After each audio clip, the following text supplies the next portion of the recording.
Hello. Good evening, everyone. Good evening from my side, from the UK, and I will allow the rest of my panelists to introduce themselves. So we start from Nancy.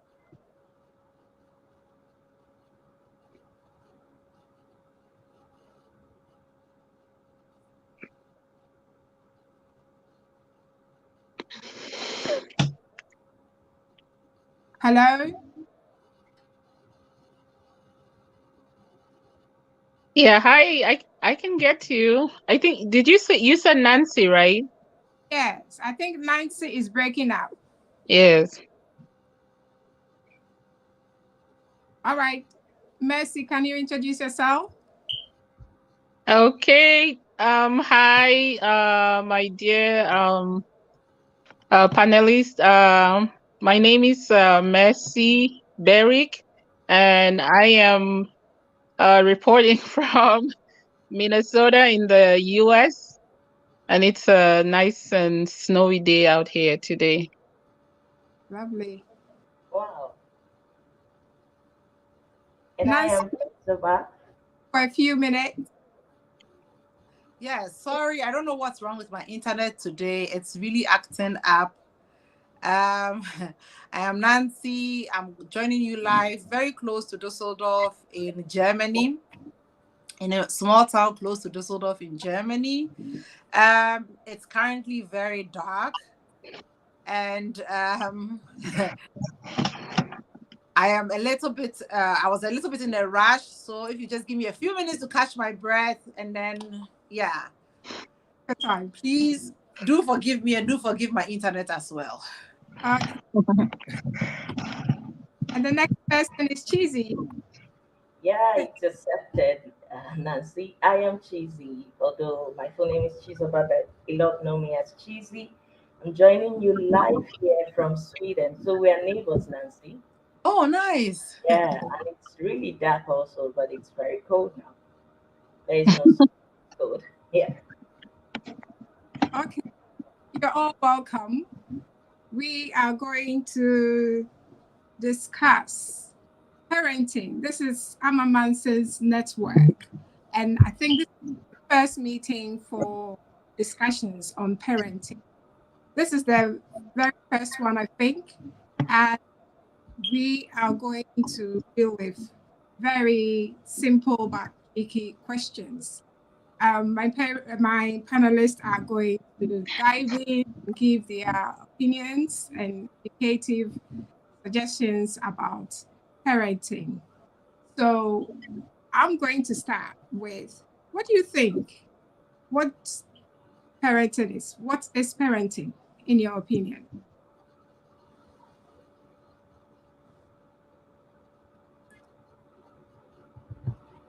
Shall we start with Nancy? Okay. All right. Good. Well, for me, parenting is in its basic form is taking care of your offspring, making sure that their physiological needs are met, like keeping them safe in the house, clothing them, feeding them, and of course, trying to make sure that you give them a template or you mold them in a way that when you are no longer here on earth, they will be able to be productive members of society. That is parenting for me in its basic form. But as time has evolved, we have come to see that just providing clothes and shelter for a child is not enough for parenting. We need to go further than that. We also have to, of course, think about the psychological and emotional beings of our kids as well. And it's also, for me, parenting has also been like a self-discovery of knowing some things about myself that I need to change, and some things that I inherited from my own parents that I don't need to bring into my own parenting style. It's very complex, and I believe parenting is going to be something different from everybody because everybody has their own parenting journey, and yeah, there's no one way of defining it. This is my definition of it. Thank you, Nancy. Would you like to?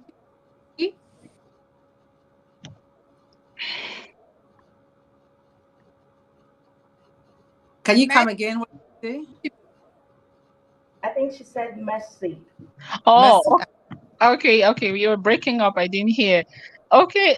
For me, parenting is like Nancy just said, it's like meeting the physical and emotional needs, or addressing them for your kids, or they don't have to be biological. Kids that grow up with you, whether it's step or adopted, or even your say your sister's kids, or your niece's nephew, whoever you're bringing under your roof. So parenting is trying to shape the kids' life, trying to groom them to be successful and independent adults in the future. So normally from what I experienced from my own parents, parenting is a lot of different things right now. I actually feel like the parent themselves are actually involved in the parenting too.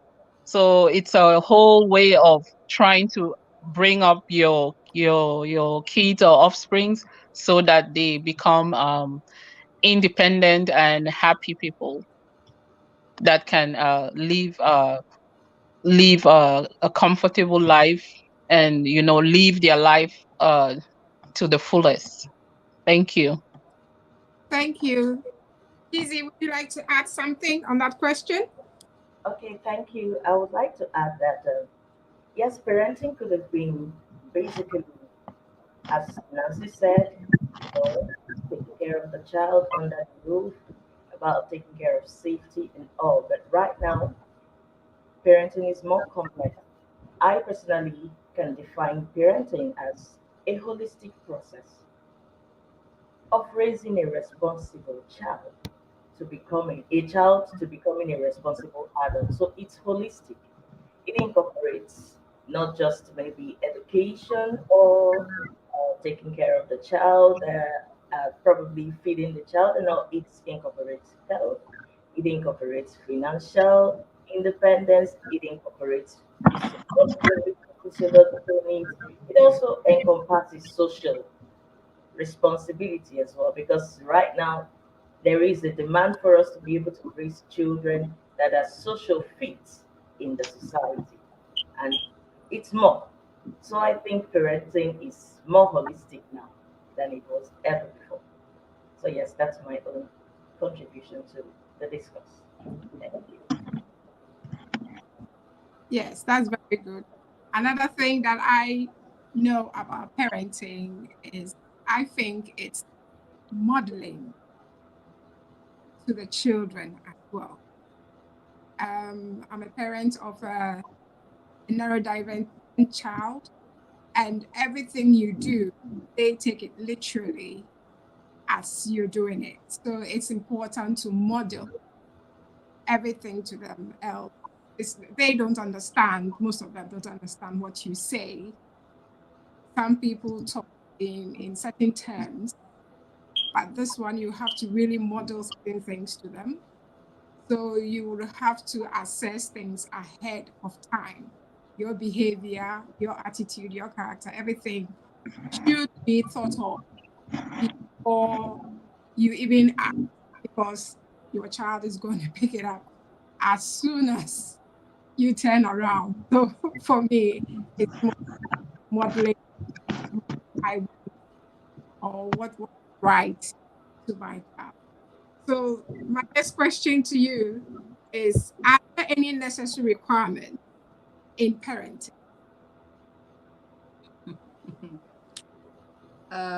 Should I go first again, or maybe somebody else? Okay.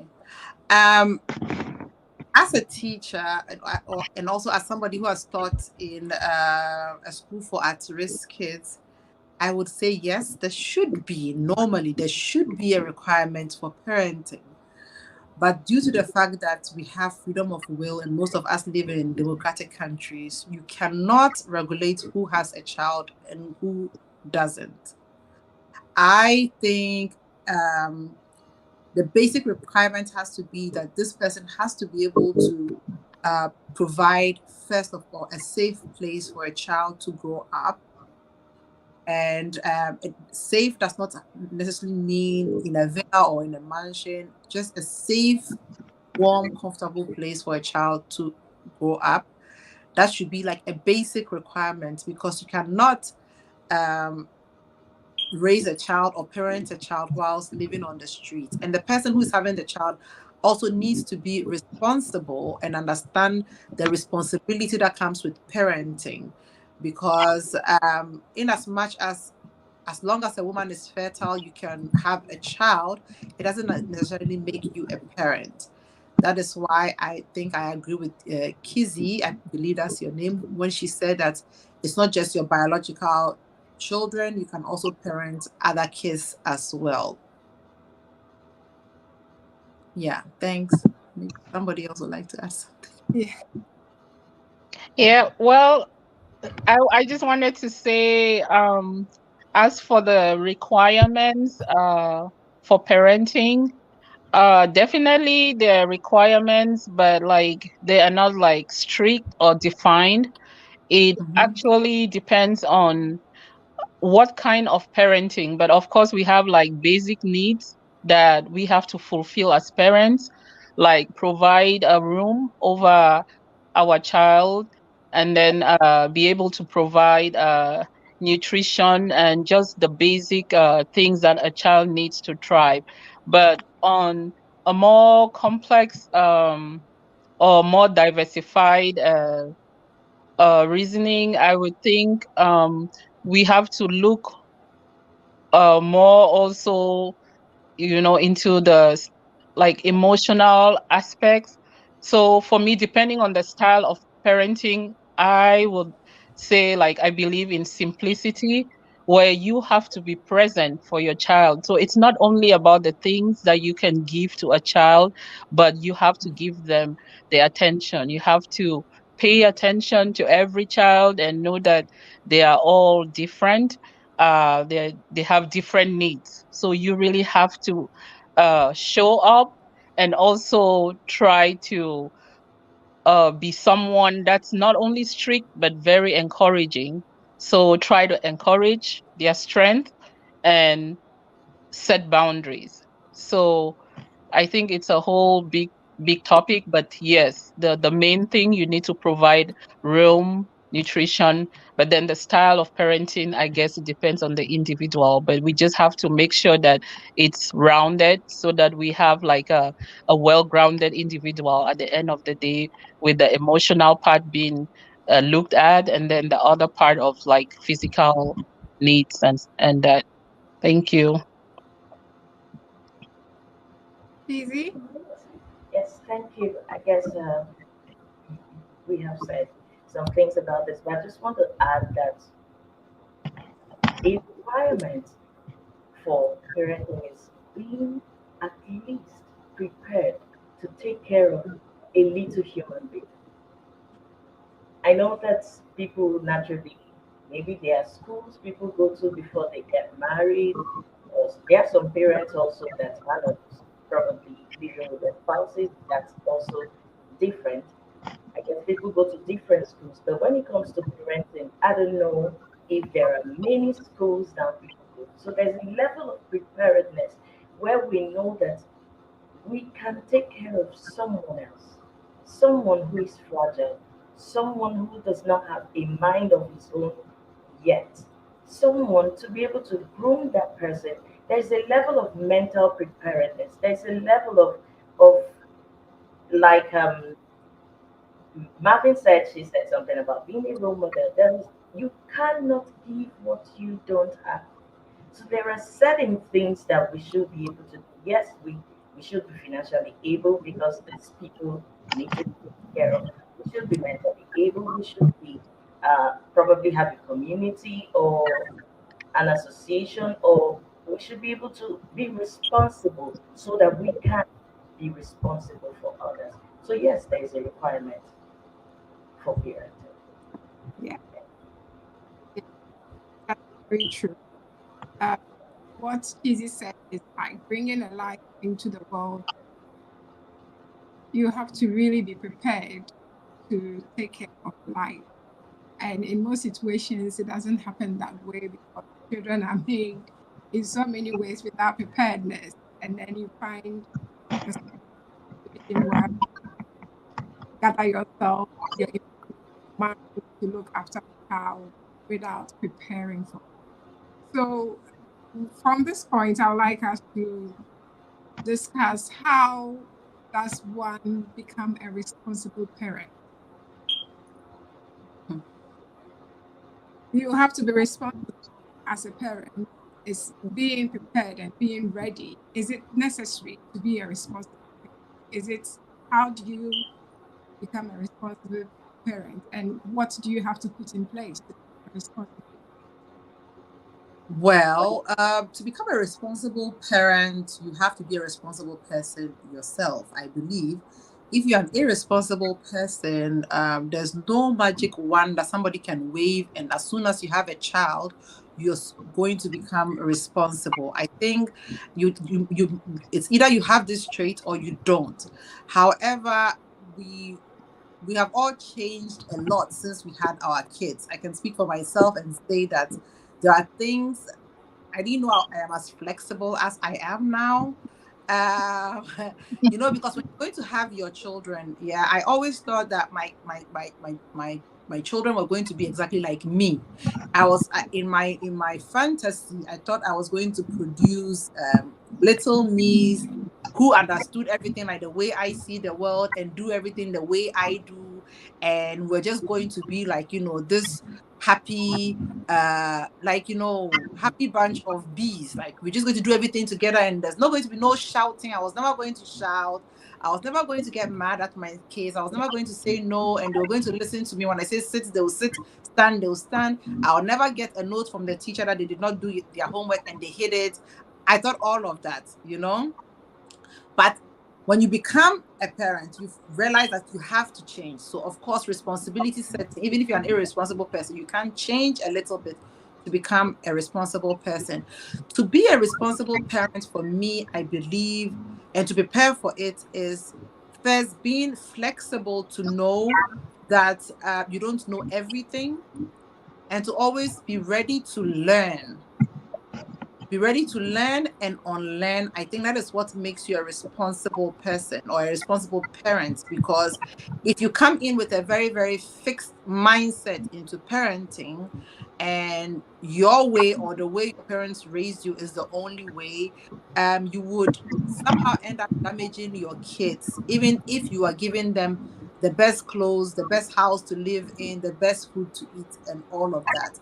So in as much as we can prepare, for me, responsibility is learning and unlearning, and also being able to see different ways and being flexible enough to also be there for the different kinds of personalities that you would meet in your children. Even if they are your own biological children, you will meet different personality. Even if you have twins, you have them with different personalities.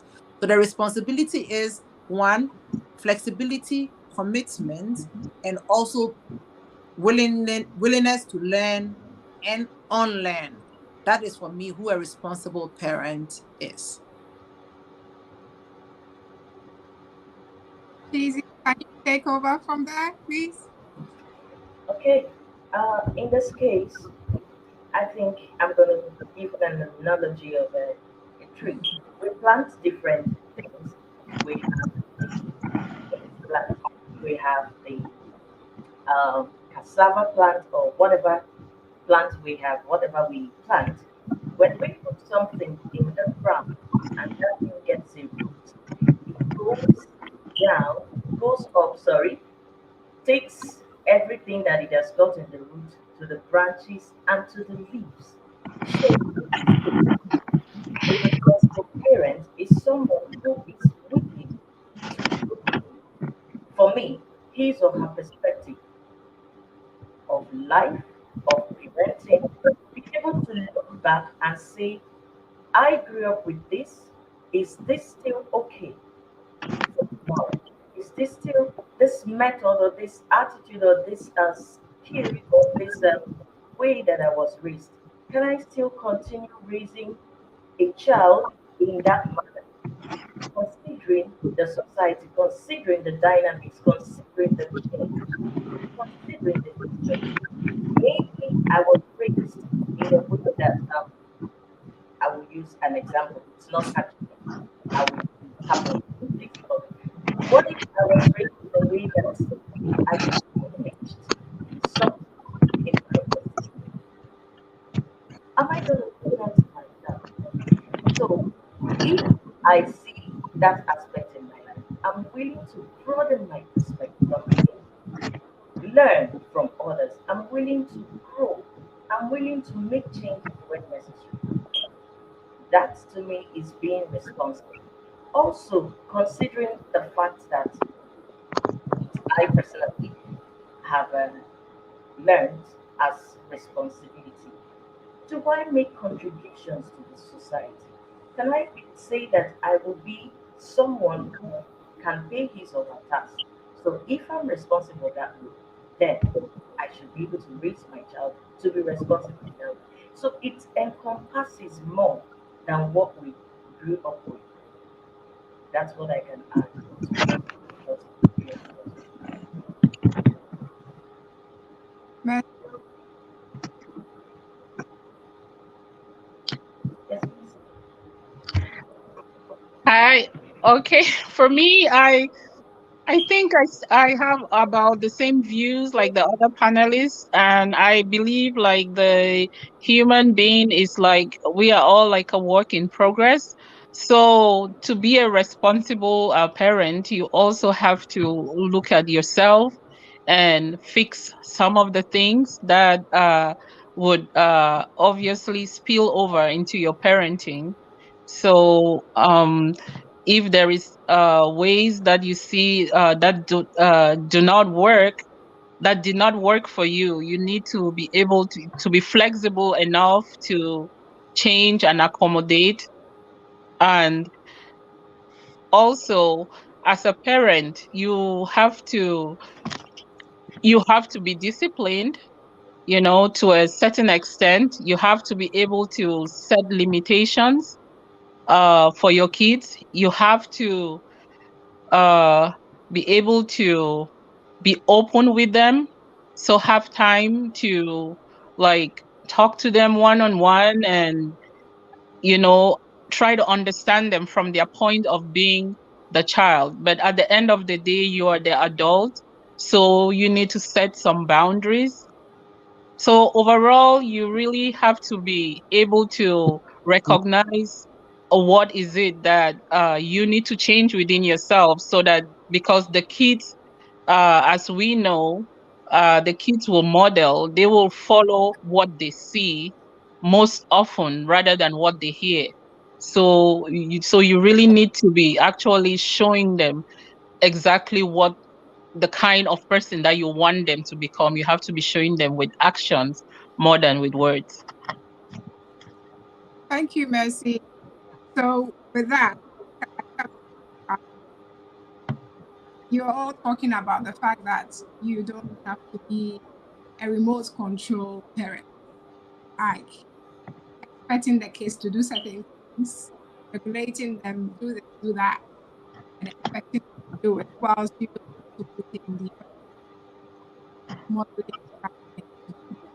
So are the parenting style that and techniques, parenting styles and techniques that that you can share with our audience. Those some of For me, some parenting styles I copied from my mom, the way she brought me up, but most of it doesn't work for my child. And I had to read so many things, so many things, and some of the things they are like from different worlds, and everything is turned upside down, and you have to relearn everything that you know. So, what are the parenting things that you know, the ones that you learned, ones that work, and how do you deal with? Well, I believe like growing up in Africa, I grew up with a hybrid of authoritative parenting as well as sometimes it was a little bit free range, but most of it was authoritative, if I can be honest. And personally, my parenting style, I believe it evolves depending on which stage my children are in. When they were babies and toddlers, it was more helicopter style. I was always watching, always afraid that they are going to hurt themselves, and I always wanted to know what they were doing next. Now I have one teenager at home and a preteen, and I think the new buzzword in the parenting world is gentle parenting. So it's something that I am trying to adapt.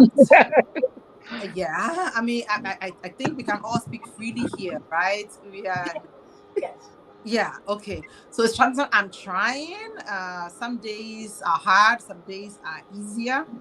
And I'm also trying to believe that if you have planted good enough seeds in your kids, you can be a bit more hands off and trust them to do well. But gentle parenting is something that I'm interested in, but I'm struggling with. Of course, here living in Europe, I have seen different parenting styles. Some are really free range, hands off parenting. They let the kids decide and do everything, like the kid is a complete human detached from the parent. I would not, I would be very, I wish I can say that is my parenting style, but it's not. I still do kind of do hands-on a little bit to guide my children because I feel like they are still quite young.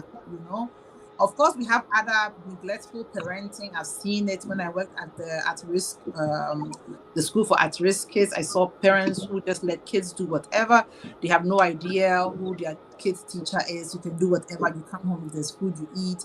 Those are like the kind of parenting styles I have seen: the authoritative, helicopter, gentle parenting, and neglectful type of parenting. But my wish is to be able to adapt fully this gentle parenting style. Which you are struggling with? I am struggling with it. I can agree with that. And for me, I also grew up in Africa, and my mom, she had it by her, and anything I did, she came, and I was a quiet but very, very curious.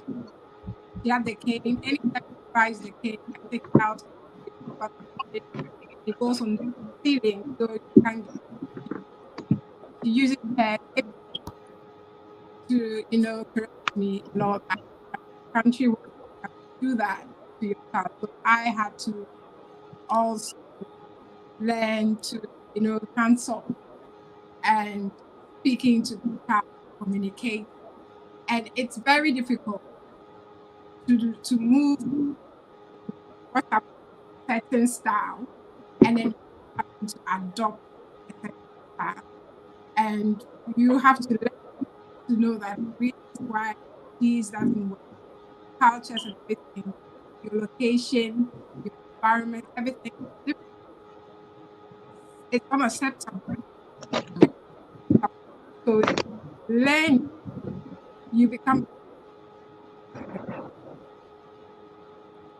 Yeah. learn uh, know child emotion and how the child responds. Some children will push you to see how weak you are, and whatever you respond to, they take.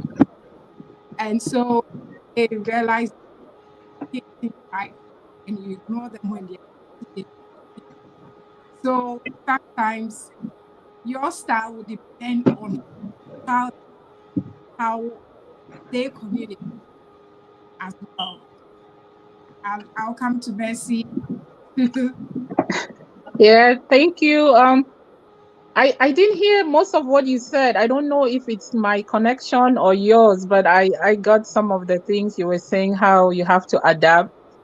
For me, I feel like the skills I've learned, like they keep evolving as I have more children. So I have six. So you can imagine, I had my first when I was 25, and now I still have a 6-year old. So it's like a huge range. And so with every child you have a different challenge. So my younger one, who is the last one, who's a boy, has really taught me patience, and has really taught me like how to do things differently. So sometimes parenting, it's just like you're also growing up along with the kids. So I like the style of having my kids be open to me, like as if they were talking to their friend, but then still knowing that I am the mom. So I like to have conversations with them, see their own side of things. you know I like to encourage them. I think that technique, I think, is called like strength based. So focus more on their strengths and on their weaknesses, but still gently point them to the right direction. But one thing I've also found to be very helpful with all these different individuals is like every kid has their unique needs and wants, and you just have to really tune in. You just have to be in tune with your kids, and then parenting will be easier. But I don't know, I also grew up in Cameroon, in former Southern Cameroon, where my upbringing, I really like it. It was strict, but not as strict, because I would say like I was the child that was not really problematic. So I was more like, you know, I didn't run into any trouble. But like the kids here, sometimes I just find difficulty with like having them keep their room clean. Sometimes you think that is because the kid is young, and then when they get old and they're still like doing certain things.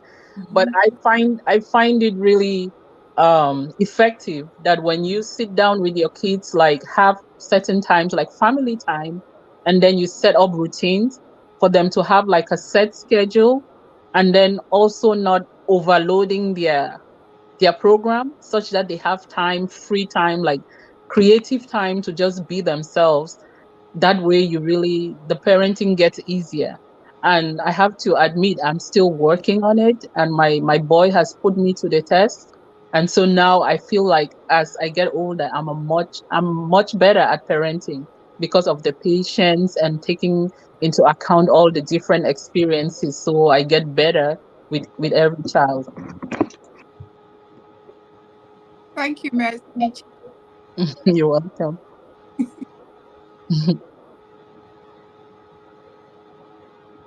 Cheesy, you. Okay, thank you. I think I would say that we have said a lot about the styles, and personally, I grew up in a place where I grew up in Nigeria, where I was raised with a blend of authoritarian style and authoritative. So two of them was a blend, although it was more authoritative than authoritarian. And I looked at the blend. I tried to check the positive side of it, which um, to me was useful, where the parent they set boundaries, and then for authoritative there is a discussion. We can allow the child to be involved in the goal setting, involved in planning, involved in setting decisions over their lives as they grow. And it helps, yes, to an extent, to bring up a child that is confident, to bring up a child that can that is academically flying high and all that.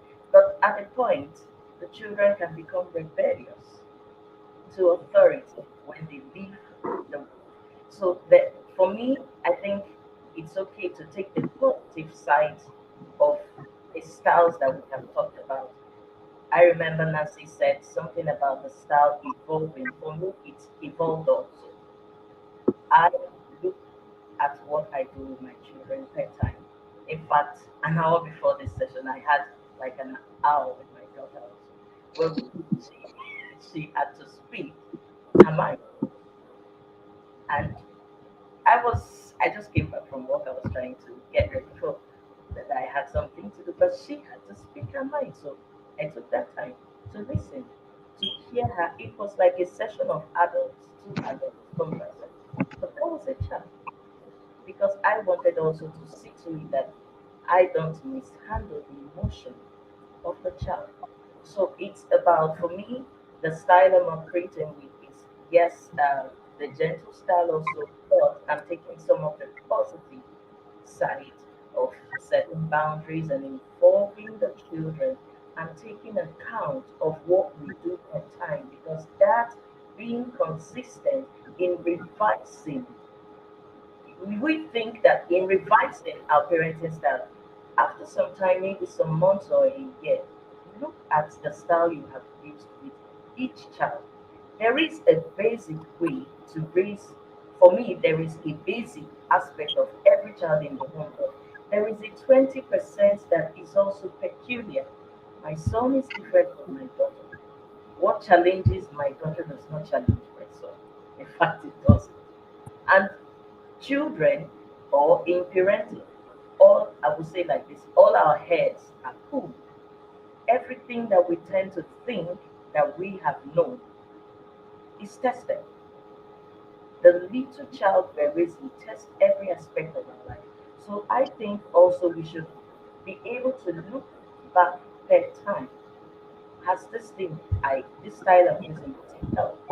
If it hasn't, then be open to learn and make changes. Involve the children, involve the partners involved. If you have partners, involve them in raising or in parenting the child. So I think I have to always find the positive aspect of some of the styles, because all the parenting styles, or most of them, have positive aspects. We can take them and then add to whatever style we have chosen. That's my take on this.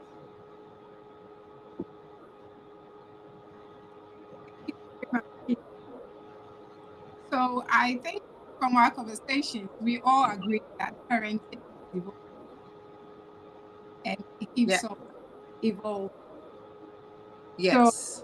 can you can we go there and discuss what making parenting evolve when it does, and how to realize and how to change and how to cope with it? For me, I see the kind of change that's going on in parenting that blows my mind. The separation, people getting gay, and people blowing up all that. Also, The line is breaking. I can barely hear you. Yes, I can't hear anything. hello, can you hear me Yes, Yes, Yes. yes. now? Okay. What I'm saying is, for me, what has caught my attention in parenting, as far as it's evolving, it's with regards to this fluidity in society about gayism. Like, there are families that have um, father left the mother and now with a man, or the woman is now a woman. So this child has two mothers, has a father and a wife. So when moms are doing that, and bringing a child into society, at first, when there's a difference between two parents, child and go, that also has effect. in parenting. And now society is sort of changing, and so many things. You think it doesn't, you have your own, but they go to, they meet these kids, they associate with, communicate. And that's another way of emotionally and mentally training your child to understand this in a way that it doesn't change your, whatever you understand life to be. So I think it's a thing that it's in a place where we all have to put ourselves in the case as well, even in as how to communicate this case and not be seen as being selective, biased, or whatever name they give you. But that's,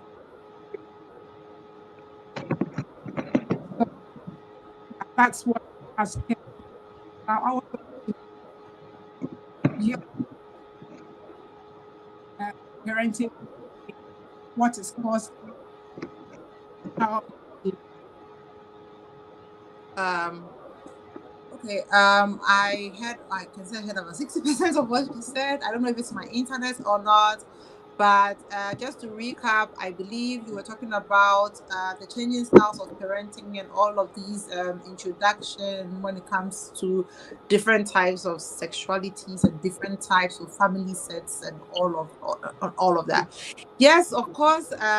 Growing up, what I knew a parent to be was, unless it was due to the untimely death of one of a spouse, I knew parenting to be a man and a woman raising a child, you know.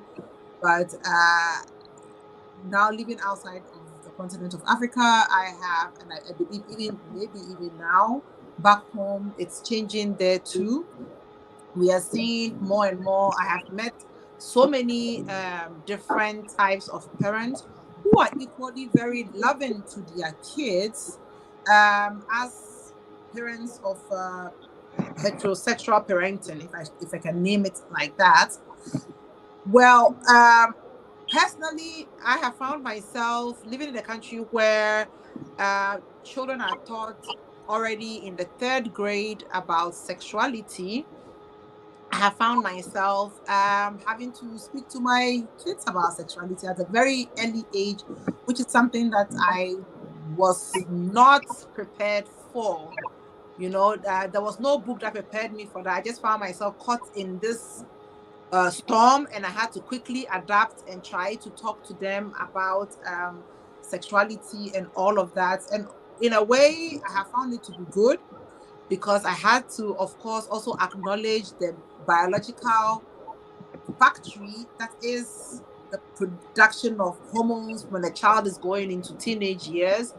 Um, of course, now in Germany, there is an agenda where they are telling the kids, even before you are 13, you can be this, you can like a boy, you can like a man, you can like whatever you like, and all of that. So, as a parent, I believe I have to get ahead of that, you know, and I have read books with my children to let them know from my perspective to what sexuality is as well, because you can't just send your kids into the world hoping somebody else educate them on things for you. You have to also set your own agenda at home and set your own expectations at home, because you know our children, they really love us and they want to, in as much as sometimes they press our buttons and all of that, they really want to make us happy. When they're in kindergarten, they make pictures that we don't even understand for us. They draw stuff that we don't even understand and give it to us. And they want us to be like, praise them and tell them it's nice and we love it. They find a stone, they bring it to us. So based on this knowledge, I know my kids, they value what my input is or how I see them, and they want to be praised by me. So building on that opportunity, of course, you have to also impact into your children, not what just the society is saying. It's not like I'm bigoted or I am biased or something, but I also have my own personal belief on what sexuality is. And in as much as I would try to impact that into my kids, I hope the impact stays, because here in Germany right now, and I'm sure it's the same for everywhere else in the Western world. It's great. I heard the word pansexual for the first time about a year ago, and I asked, what is a pansexual? What do they do? Like, who do they like? Because all I knew was like bisexual or a gay person. I had never heard of pansexual, and I heard there's something else called sapiosexual. There's a whole lot of stuff, you know. So in as much as it's evolved, parenting is evolving. I have found myself evolving also, talking to my kids a little bit earlier about sexuality than I planned to, and also validating their feelings and doing things that my parents never did with me, like giving my 13-year-old opportunities to tell me that, oh, she thinks some boy in her class is very handsome, and that is okay for her to tell me. And as a matter of fact, I am not ashamed to talk about that. I am very happy she did not tell me that she found a girl very handsome and she told me she found a boy very handsome, and we talked about it, which lasted for just 2 weeks, and now she thinks the boy is an idiot. But I still am very happy that she told me about these feelings that she's experiencing. This is something that I could never in my lifetime have spoken to my parents at 13 about and tell them that I think a boy is handsome. I would have gotten, into serious trouble with my parents. Yeah. Right. Continue. Yeah, well, for me, I really find it really interesting, the evolution. And the takeaway for me is like we always have to be one step ahead. Like uh what Nancy said, I don't necessarily want the school system to educate my kids on certain things before I do, but the world is just so fluid, and so I try my best to have an open conversation with my kids, and sometimes, but I make sure that I let them know what our family values are, what are our expectations, but it doesn't mean that they have to meet it 100%. But I kind of give them how I grow up. This is what I would love, but they are also very like they have their own ideas too. They'll tell me, Mom, this is the world we live in, Mhm. and this and that. So I make sure not to be judgmental, but still to nudge them in the direction that I feel should be uh what I feel are good family values for us. Different situations work for different people, but what I've noticed is that we have a lot to learn from children. Our children are very intelligent. They are like, we need to give them a voice. So I look at my kids and I look at them, sometimes they are just the same like me, and sometimes they are so creative, they are intelligent. All we can do is just to guide them. At the end of the day, they will make great decisions, so far as we bring them up to be independent. And the world is catching up, so we for me, I just need to be a step ahead. So I am also learning. It has made me to really go back and learn and find ways, how to keep up so that I'm not like the second one in the picture. So my kids can feel free to discuss whatever with me, whatever they find acceptable or not. But I am also sure to tell them what I don't find appropriate, and they can make the decisions. Thank you. How about you? Yes, thank you. Um, for me, I think in this case, it's okay as a parent to say, I don't know about this and go back and learn. Parenting is evolving. Formerly, when I was younger, when I was with my dad, there were certain things I could not say to him quite alright because it's not the way it was done in our home then. There were values that we had. In fact, I think one of the things during my matriculation, I introduced someone as a friend, and the person is a male, and my dad smiled and later called me to his side and said, "How dare you tell me that a male is your friend?" And I was a teenager, I was a teenager at that time. Towards, I think that was 19 years or so. And I was like, wow. I said, no, but What is he? He's my friend's friend. So he's a friend. But it was not allowed then. Now it's different. So for me, what I'm going to add to this is that we should be able to understand what values we have, but also let these children, as they are growing, as we are bringing up the values, also we weigh what they are valuing. We should be bringing it in. Per time I discuss with my children, there is, I will have to say something here also. There is no perfect parent. There is no perfect parent. We are working towards bringing up responsible members of the society. We are all learning, we are all growing in this journey. Yes, we are more experienced people. But in this case, I just want to add that I take time with the children to know what they are valuing, to weigh what they are bringing, what the society and what we in the family is adding to them, so that we help them, show them the way. And then when we ourselves are no longer with them, we trust that they will be able to stand, that they will be able to be responsible, that they will have a value also they can give out. So for me, value, yes, from the home. Charity, they say, begins at home. So we as parents have a part to play and also encourage our children to love others genuinely, to accept people genuinely as they are. Thank Thank you. Can you hear me? I'll ask because can you hear me? you. Yes. Okay. So the next question is then important for parents to train. Yeah, I think we all said that important and also kind of training I would think would be personal development as a parent to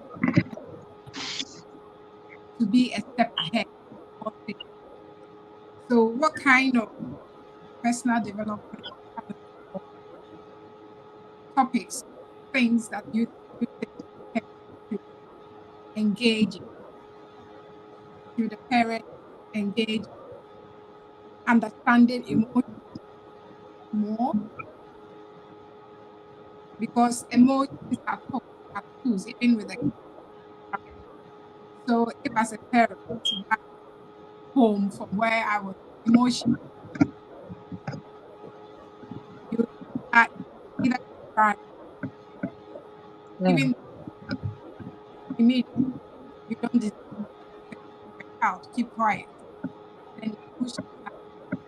But when you move with the way as spoken about so that and now children being heard more, children cry that really relate to your child, that's help in the child's mental development, their behavior in society, how they respond to people, and all these you would in training that parents you have to go in order to down to your children so that it's easy for you.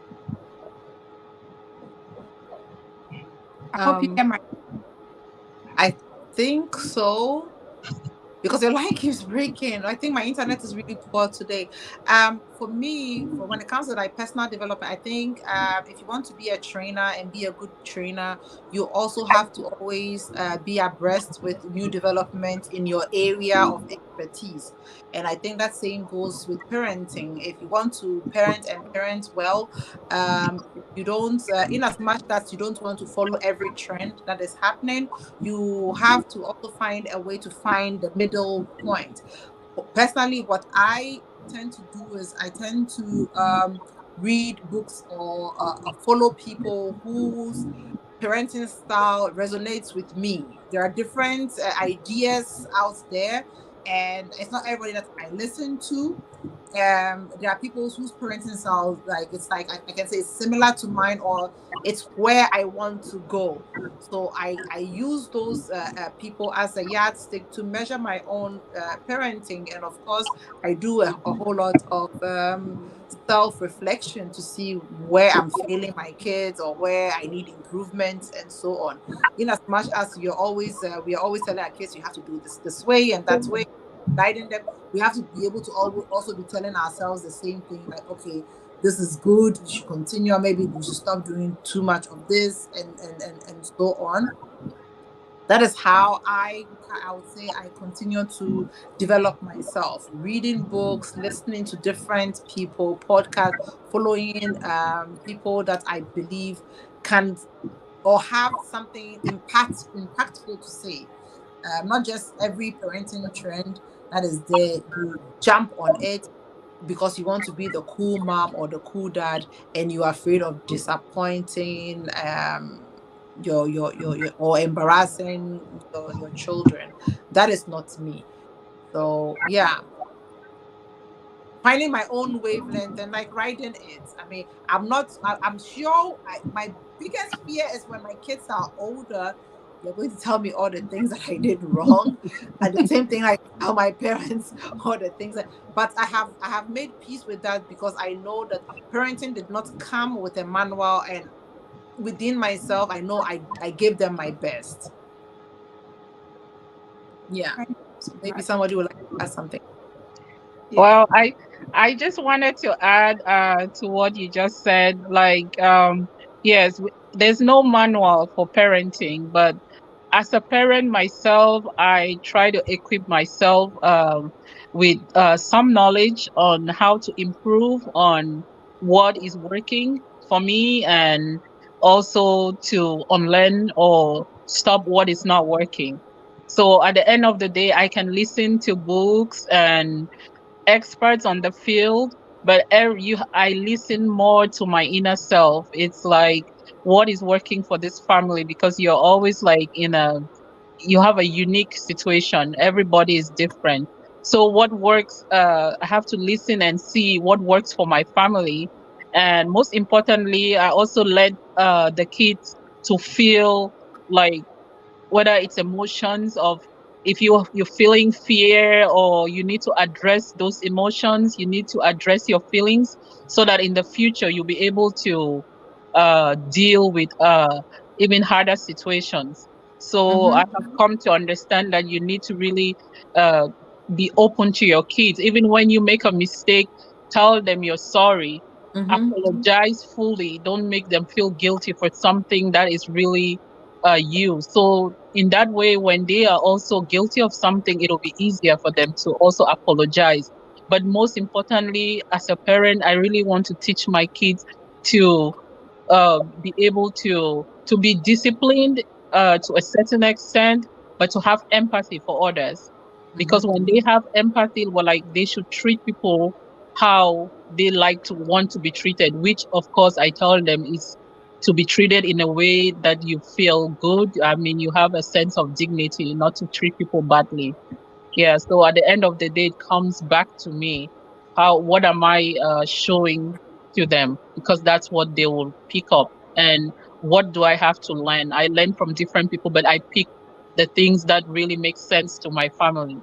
So, Yeah, and I just wanted to add something real quick. When we ask our children, and they will give you great feedback on the things that you do that they don't really like, Sometimes I use role play where I tell my kids, okay, today you act like me. And sometimes the me they show me is really ugly. I don't like it. And I know, oh, okay, maybe I need to stop doing this. It's something that I started doing when my kids were like 5 and 7, and yeah, it's such a great feedback when you tell them to act like act like mommy. And sometimes you see sides of you that you don't know looks like that. When they show it back to you, it's very insightful. definitely, yes. I might say that there's self Yes.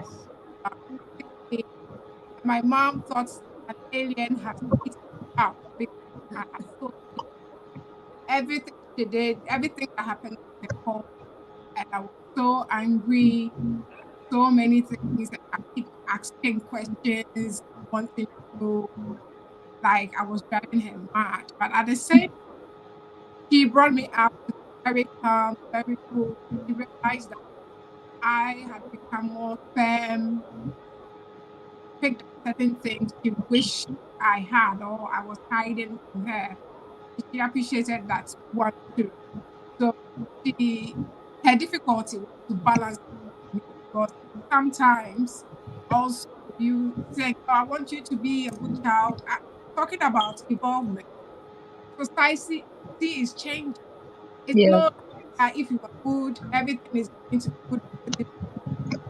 You might and somebody elsewhere it had a whole plan for you, but no idea about.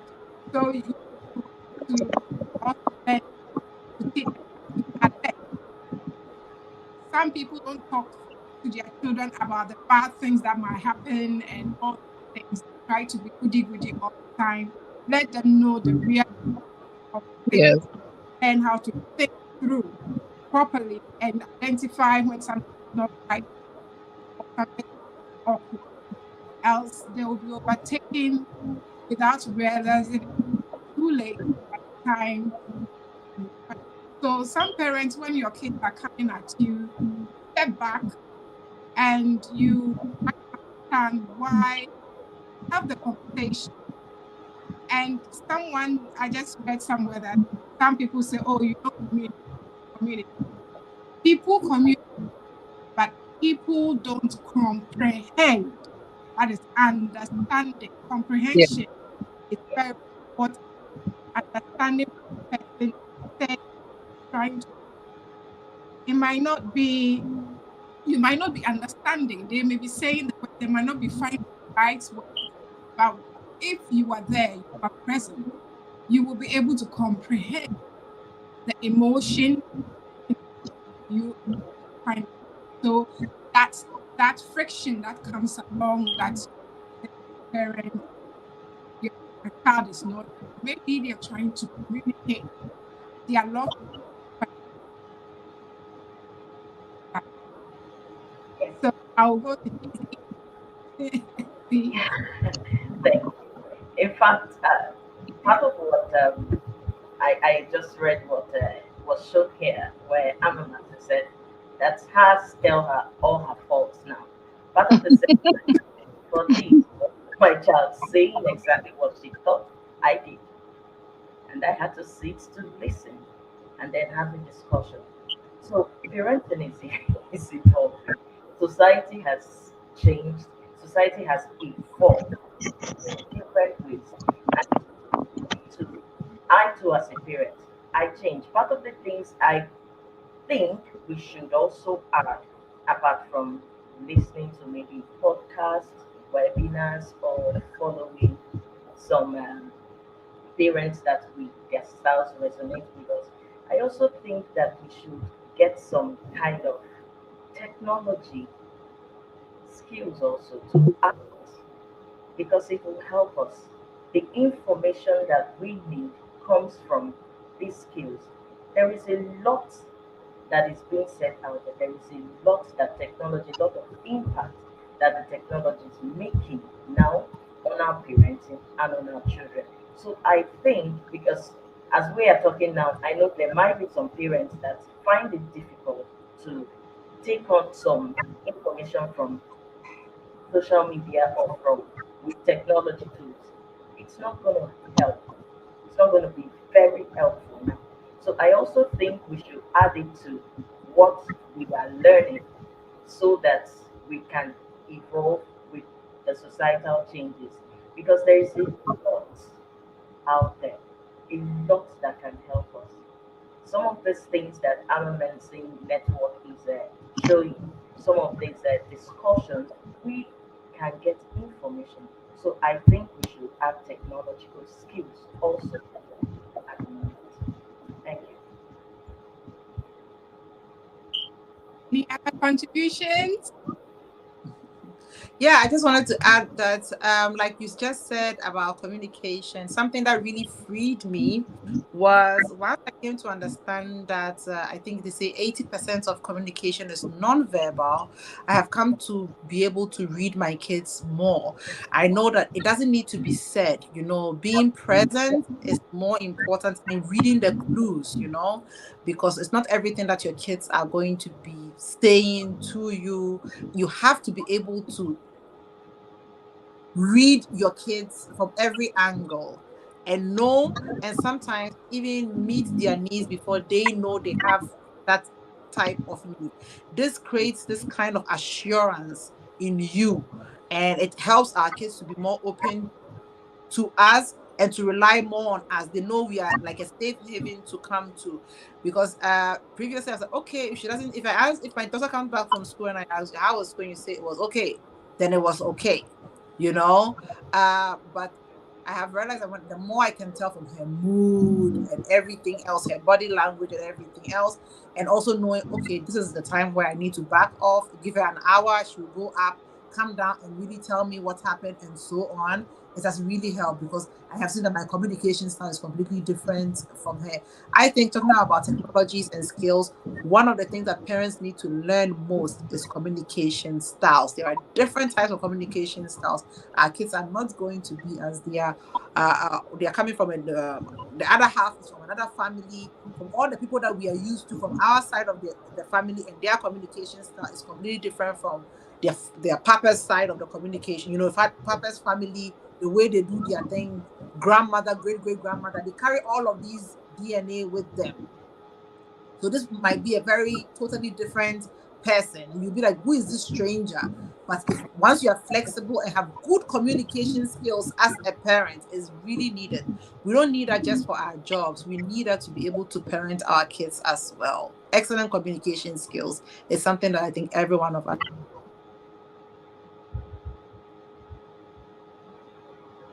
Yeah. Yeah, I think you are right.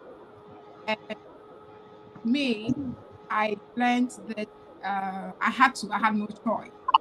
So communication skill, it, I always laugh when parents complain that the child talks too much or things like that. And I'm like, you don't know how lucky you are that your child is able to tell you what's wrong, what they're not happy about, and then you are able to communicate with it. What if your child cannot talk? He cannot give. You have to learn. Even the way they look around, everything they do. And sometimes you would even have to model the anger, the excitement for them to know how it feels like a neurodivergent child who has. You will have to put all that work. You have to learn to see the child when you're upset, what you do, when you are happy, what you do, when you are. So by modeling that to them, they know your body language. So if you are lucky and your child talk, have time, listen, create a communication, create a comprehension, ask questions, engage the child. Don't say you talk too much. You will teach the child when to keep quiet and when to explain things to them. Don't think that their brain is no big enough to take whatever you are going to teach them. Rather, find ways to break it down and it will be amazing how we know. So, parents who down, please try and stop it. Find a better way of telling how cut off to know their cut off points in the environment, how to that. So body language is vital. It's amazing when you can say eyes to your child and they can understand, and everybody will say, what happened? This child just, you know, and it's good to do that and for your child to be able to also understand. So it's a good thing to do. Cheesy, I can see you want to add something. Yes, at this moment, what I want to add, like I said earlier, that there is no perfect parent. Whichever journey, whichever step in parenting that we are, there is always room for improvement. Because I know that probably some people might be watching or trying to say, okay, I have missed it here. I have not known this. I don't know how to communicate. I don't know. I don't have the skill. I don't think I'm that responsible. I don't think I even know how to read my child's views or read my child's emotions.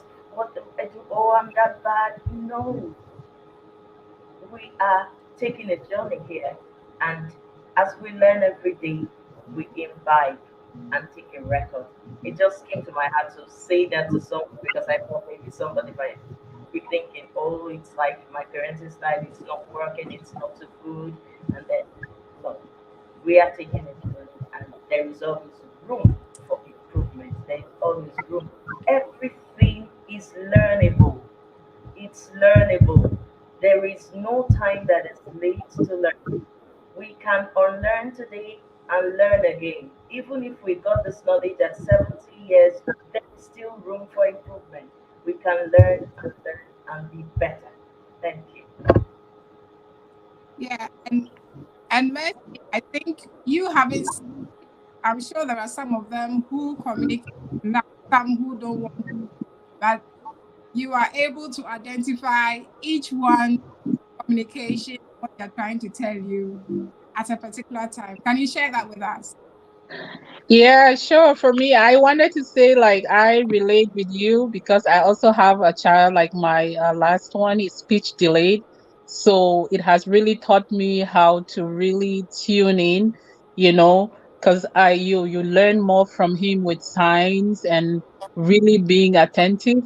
And then you have the child that is so outspoken. It's like too much energy, and then you tend sometimes not to pay too much attention. Or but now I have learned to see that they are all unique in their different ways, and you still have to nurture them, because I think kids, all of us, our abilities are a result of our genetic and environmental influences. So we just have to learn to see where our kids and our own strengths and weaknesses are, and then we nurture those that are strengths, and then we try to put some kind of simplicity, or try to put some kind of barriers, or kind of teach them how to do better with the weaknesses. So for me, parenting is like, it's really the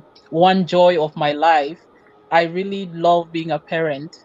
I don't, at the end of the day, even when you're stressed out or whatever, your kids are like the most important thing. So it's something that I really enjoy even getting better at. And the kids really teach you a lot.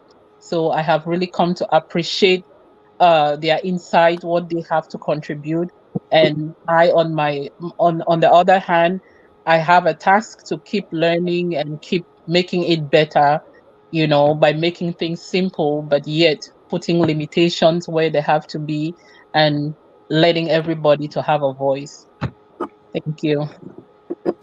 Yeah, thank you, El. Nancy. No, not really. It was nice meeting all of you. That's all I wanted to say. I've really enjoyed the discussion. Yeah, me too. I Yeah. Me too. It's wonderful. can see any questions. I didn't link up. I don't know if there are any questions. So if anyone is, we have a few minutes to go. We would take some questions and try to answer them holistically as we can.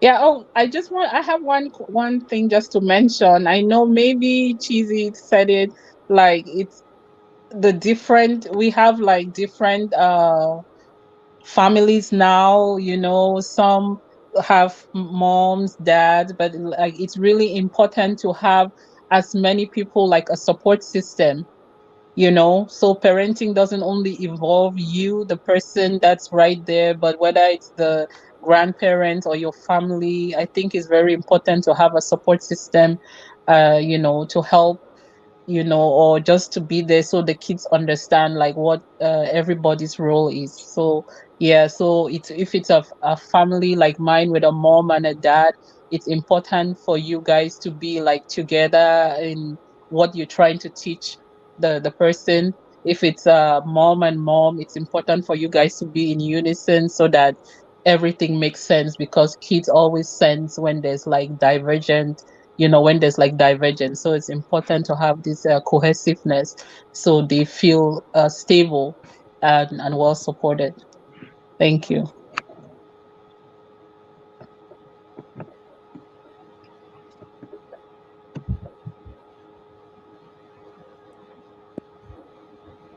I don't think there's anybody else.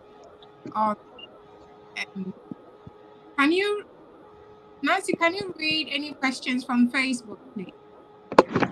Oh, Let me see. I don't think currently I don't see any questions on Facebook. Okay. I can't see any questions from Facebook. But I did have one question for all the all the ladies here on the panel. Uh, especially to, it's not Kizzy. The Mercy. our lady from from Minnesota, I think. oh, Messi, Messi. Mercy, yeah, Yeah. Mercy. Mercy, do you think parenting gets easier as your children grow, or it gets more difficult? I just wanted to know because I always thought when they get older, it gets easier, but my mom keeps telling me no, it gets more difficult as they get older. And you have a whole range, right? You have from Yeah. 6 years old to 20s. Does it get easier? Yes. My experience is that it gets easier as they get older, because they become more like, if you have been doing the right things, they kind of tend to become like you. For me, it's easier because like my 22-year-old is now like a second mom. I can talk Mm-hmm. to her, and I am actually blessed that she is like a good role model for the younger ones. Mm-hmm. But then they have other challenges, and for me it gets easier because when you have that open communication with them, they come to you when they have issues. They don't go like, maybe they have other friends, but the fact that they come to you, it makes it easier for you guys to talk it out. With the boy, I don't know, maybe boys are different because all the others are girls. Yes, but I feel like it's easier when I have an open communication with my kids. Then I'm not worried because they will easily just call me, text me whenever they have even the list of things. So for me, that's how I see it. But of course, I know it's still a long journey. They're still growing teenagers, 11-year-olds, 9. So it's just a learning process, and I just believe communication is like a number one thing. If you have open communication with your kids, then you guys can pretty much go through anything. Yes. Okay, Kizzy. Coming back to the foundation.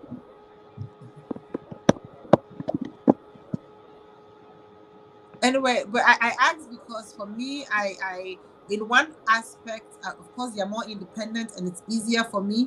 But on the other side, I feel like when they're away from me, I start to be more worried and not that they are going to really get into trouble, but the world is very unpredictable. So my kids are at that age where they don't want to go anywhere with me any longer. They want to go to the mall by themselves. She's 13, she wants to go and hang at the mall with her friends, or go somewhere with her friends for an hour or so. It's very for me, I don't know. Maybe I'm still a helicopter parent. I don't know. I don't like it that much because I want to be there when she's there. I want to see what she's doing. I I think kids come from very different home, and I try to, see who my kids play around with and all of that. I don't know. It gets it's different. It's a different type of challenge as they get older. But older. for me, I wouldn't say it's easier. I just think it's a different kind of challenge, because now they have more influences in their teenage years. They are going to the mall, they're doing stuff, and every time I hear something happen to a child, my mind quickly goes there, like, oh my God, I don't want my kids on like alone with their friends and things like that. So I don't know. Yes, sorry, I didn't want to interrupt, but like you're right. At 13 years old, I don't think for me, I don't know how others would consider it, but I would not be letting my kid just go without like a It's chaperone. hard to just do that, Yeah. even though they So want that, it's hard. yeah, so if they are in a place where you have an adult with them, oh yeah, at that age, I would rather do that with my kids. But I'm saying more like when they're now 16, 17. Of course, I can trust them because I have I have kind of imparted onto them what they need to know, safety and stuff. But at that younger age, I would be more careful. So parenting is always, I mean, sorry, with kids, you will always worry. But the thing is, you control what you can control and hope that you impart up onto them so that they make decisions also when they're in situations where you're not around. Hmm. In this case, I would like to check, say something. For example, you said at you have a 22-year-old, right? And Mm-hmm. it becomes easier then. But at when that 22-year-old was a teenager, was it easier? Was it easier for you then? No, no, no. It wasn't easier, but like I said, every child is different. You have some that are like quiet, reserved. Then you have the other one who's like, Mom, I'm just gonna be out there. I'm not gonna be like my sister.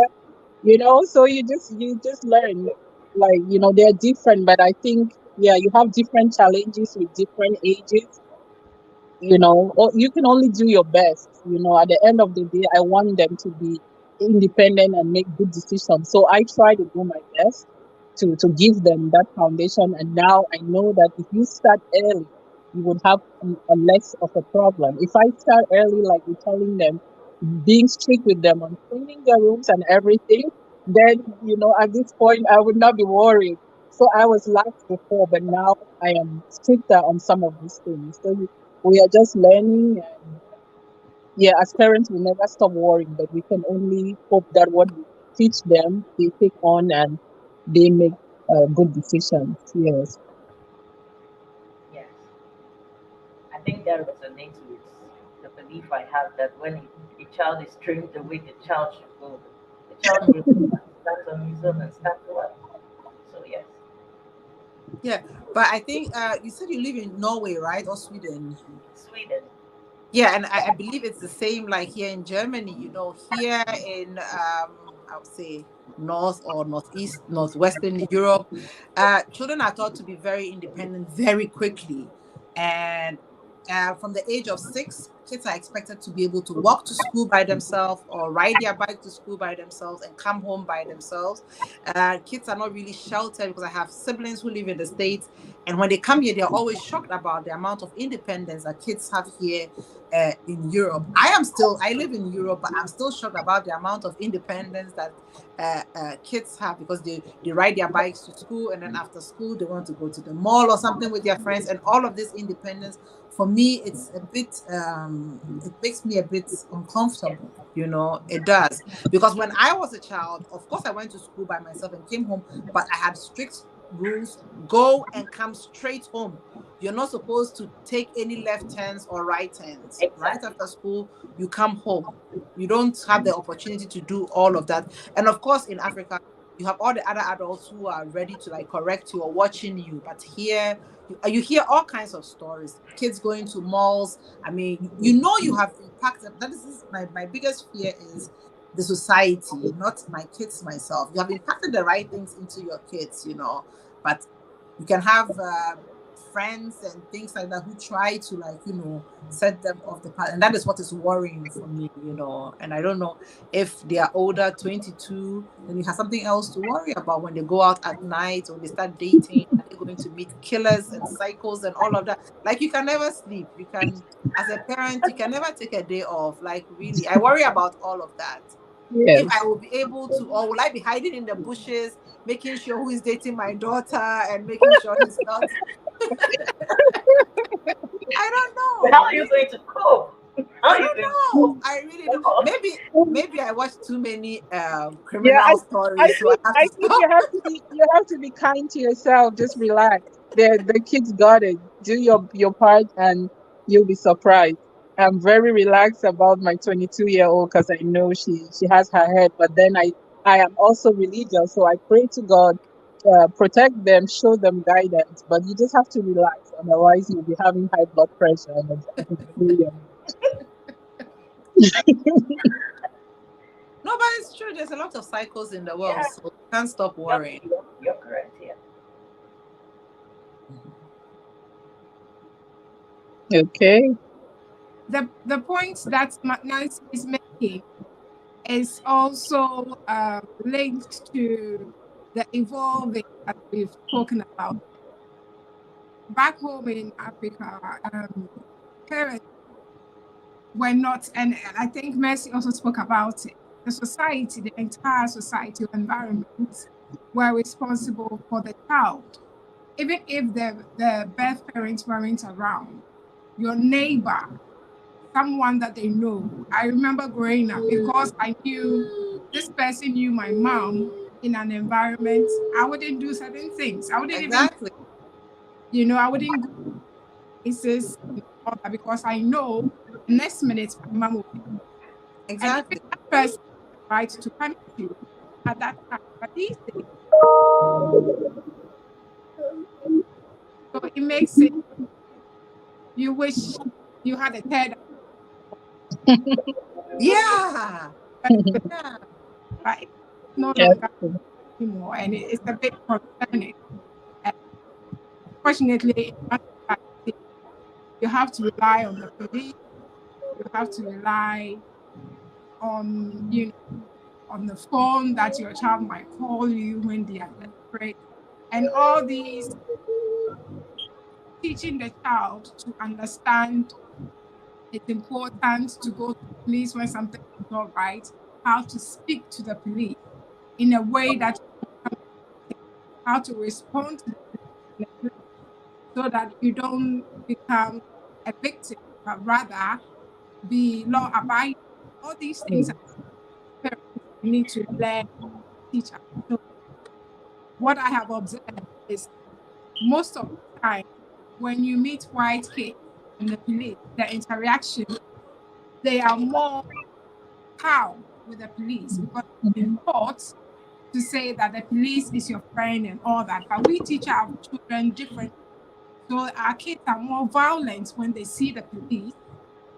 So it causes friction there and not obedience. So they end up in a riot. But rather, it's the other way around, different. So these are things that as parents we need to learn, communicating in public when something goes wrong, where do I go, who do I approach, and all these things is also things that we need to teach them, hand them down. And it's tricky to know about these as well.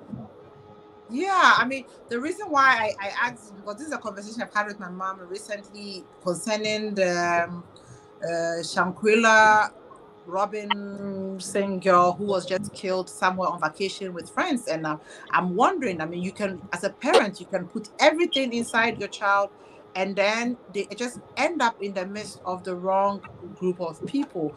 Looking at the situation, I don't have all the information, but based on what we have seen on social media, this is a girl who was completely a miss. She didn't fit into this group of friends, but she was with them anyway. And I don't know whether it was for acceptance or for what, whether she wanted to be accepted by them, to be seen as cool or whatever. And she was with these people. She was actually the one paying for their rooms, paying for the whole vacation. And they, came up with a plan to actually end her life. And that has me a bit triggered as a parent, because you can do your best, send your kids out there, and still, still they end up, either they choose the wrong partner or they end up with the wrong group of people and all of that. And that's why I asked if it gets easier. I think I don't know if it gets easier. I think it gets more challenging. The only thing we can do, like Messi said, is to continue praying, because really it is a lot. It really is a lot. Yeah, I just wanted to say you're right. We have sad stories, but that's life. Things happen. So what we can do is just do our best, but we need to equip our kids, let them know what is out there, so they know, how to safeguard themselves.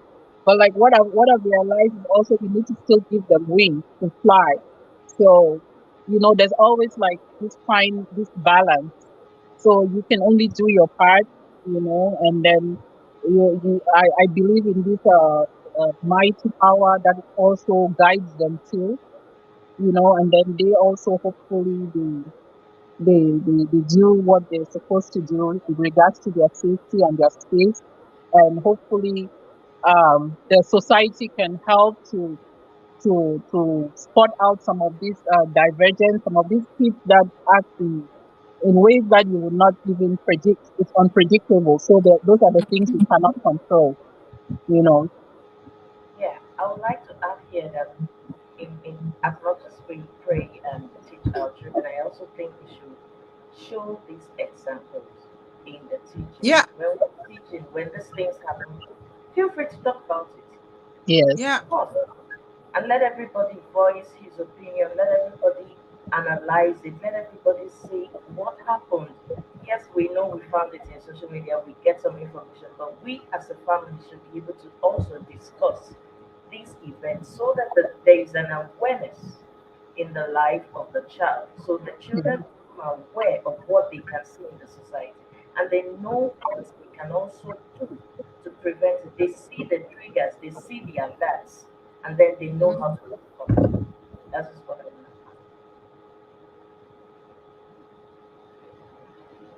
I think we would wrap up now, and uh, Nancy said maybe next time we will talk about how to build confidence in your child and for them to learn acceptance as well, because this is one of the problems that makes them not make right decisions and tend to want to please others. So if we are all in agreement, I would like to thank you all very much for coming in and for the discussion. And we're going here maybe the same time next week, meet again and discuss more. Yeah. Thank All right. Bye, Thank you guys. all. It's been Bye. wonderful. Thank you. you. Thank you. Bye, everyone.